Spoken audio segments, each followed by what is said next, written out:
Hi, thanks for calling Reasonable Doubt. Hi, I'd like to ask the panel.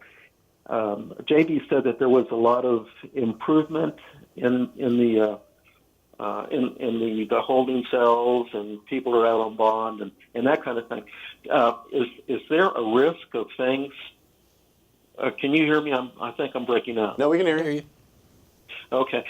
If there can be maybe Alex can speak to this. If there's a risk of things returning to the old way, but because it's been so ingrained for so many decades that people, as you say, Jimmy, people have been treated so unfairly. If they think that that there's just so much inertia in the system that it'll just keep going the way it'll turn back to the way it was, and especially with the county commissioners fighting all of tooth and nail to keep the old system in effect.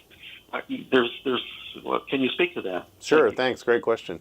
Yeah, I mean, I've likened it, Alex, to we're trying to turn the Titanic on a dime to miss the iceberg. Right. We're a county of 4 million people, and now we're trying to do a big switch overnight and reverse decades of... I have to say there's a lot of cognitive dissonance when you talk to judges about changing it, because they basically grew up with this. Most of the judges are my contemporaries. I went to law school with a lot of them, and I remember the system, and it's always been, at least certainly in the county courts, a system where people stayed in custody and they pled guilty to get out.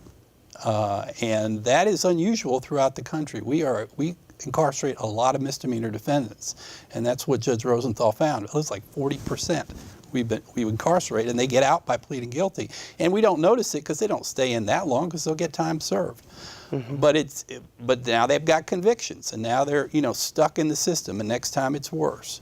So changing that system creates a lot of, again, cognitive dissonance, denial, and it's going to take time. And there'll be changes. There'll be different judges. People will come to learn that we can be different.